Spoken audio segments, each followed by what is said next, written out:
Welcome back to yet a brand new video. Yeat just dropped his brand new album, Afterlife. We also did an amazing live stream on the channel. We peaked at 75 viewers for my first ever live stream. So that's going to improve, and we're going to do more album release parties and live streams in the future. So thanks for all the support. Hey! I want to go ahead and look at the track list and kind of make like an initial thoughts video, you know, after the first day of the album. So I do think like the intro to the album was really cool. It had the exact feel that I wanted it to have, with a kind of a darker style to it, similar to Life had. Schmunk was a cool song, and I don't think him and Youngboy are like a crazy duo. I think like him and Uzi are way better. But I didn't mind to see Youngboy on there. That was the only feature on the album, and honestly, he might be the best part of the song. Usually Youngboy does best on features, and you know, it was a cool song. It's not like the best or anything, but the rest of the album was solo, other than, you know, him having Lageeky and Cranky little personalities on this album, which we'll get into his alter egos in a moment. Better Off was, I wish this had Uzi on it, but maybe Uzi didn't want to be on another Yeat album, and you know, he's gonna save it for Pink Tape. But either way, this was a snippet that pulled through. It's one of the catchier songs. Then the next couple songs after that get a little weird, and this is when we started figuring out Yeat is really experimenting with this sound. I really love the beat on Rave Party. I think Benny X did amazing on the production,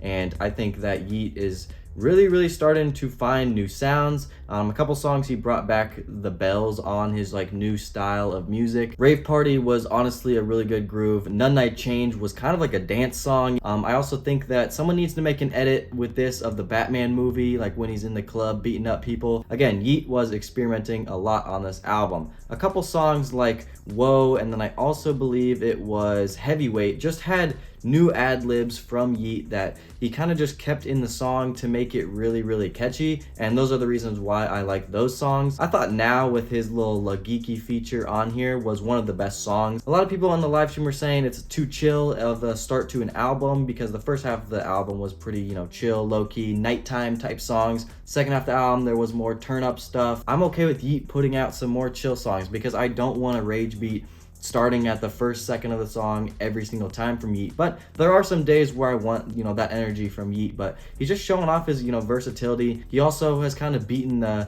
every single song sounds the same allegations. I thought Slam and Seven Nights were both just good album songs. He hadn't missed at this point, but then Mean Fiend with Cranky was another interesting song, kind of a catchier hook on that one. How It Go was one of the best songs on the album. You get a good performance from Yeat. This was the one with the Talking Ben feature, which I was a little disappointed, because I thought that was going to be more of like him and Yeat like on a verse, or like some sort of like interlude speech from Talking Ben, but just turns out it was the ha ha ha ad lib. Either way, that is easily one of the best songs. It's on the second half of the album, with the album being, you know, 22 tracks and a little long. This happens to every single rapper who does this, even Trippie Redd, who's my favorite artist. He made Mansion music way too long. It didn't need to be 25 tracks. I obviously knew going into that album that there was going to be filler. Same thing with this, 22 tracks. I knew Yeat was going to have filler on the back half of the album. I get that, you know, that works for Yeat because he's one of the higher streaming artists in hip hop, and he's putting out a ton of songs. But for me, I think like Some to Do's got some growing on me. I also think Watch was probably like the worst song. I can't really get into that one. I was a little let down despite the beat being cool, you know, trying out a little bit of a guitar beat there on Back Home. But Type Money, Demon Tide, all those have to grow on me a little bit. I'm kind of just detecting filler on those.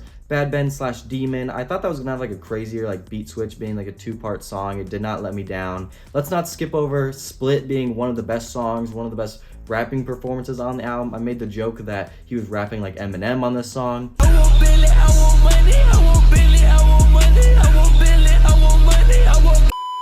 From start to finish of the 2.5 minute song that it is, fulfilled the beat as it like sped up was like crazy. I mean, he's just something different that I've just never heard before, and that song was amazing. Heavyweight was again another amazing song that I said was very catchy. Shush was cool. I thought that would be, you know, a little bit better. This is kind of like the boring part of the album, I guess. If we skip all the way to the last song on the album, I want to talk about Myself being one of the best Yeat songs to date. It's super experimental, Yeat tapping into live instruments, alternative, almost rock sounding things. I believe the song was called Can't Stop It, where he did that initially and had tried that out, and it wasn't bad. It was just a little bit boring, almost triumphant sounding song to end the album was amazing. So do not sleep on Myself just because it's the last song. I'm gonna tell you one thing, Yeat is here to stay, and that's because this album is doing amazing. He was posting the streams on how he was doing millions and millions of streams last night, doing more than Life and 2 Alive combined. Yeat is doing this all by himself, naturally, with a cult fan base, and I'm really, really excited to see him perform this album live in April. I'll have a Yeat concert vlog for you guys. We have kind of seen the success after the first day. I'm sure there's gonna be sale predictions coming out here in the next couple days. You know, Academics is probably gonna post that, and we're gonna be talking about the sales next week. I guess the last thing to go ahead and talk about is, I know it's early, but where does this rank at in his discography? I think those like 5 albums are really good. He's really starting to build a crazy discography. I'm not sure where Afterlife is gonna be, but it's gonna be really hard to beat Life and 2 Alive in my opinion. So it's probably around his 3rd or 4th best album, I would say. Again, my opinion can change over time because Yeat is someone who makes music that grows with you over time, and that, you know, you're gonna come back to things later, even years later, and figure out how much of a banger that is. It's hard to understand at first, but honestly, I was feeling like somewhere to like a 7 or 8 out of 10 on this album. Or no, I feel like an 8 is maybe pushing it. I'm gonna probably go like 7.5 then. I feel comfortable with that score. With that being said, I'll catch you guys with more videos coming soon, so thank you guys for watching all the way to the end. Other than that, I'll catch you guys soon. Peace.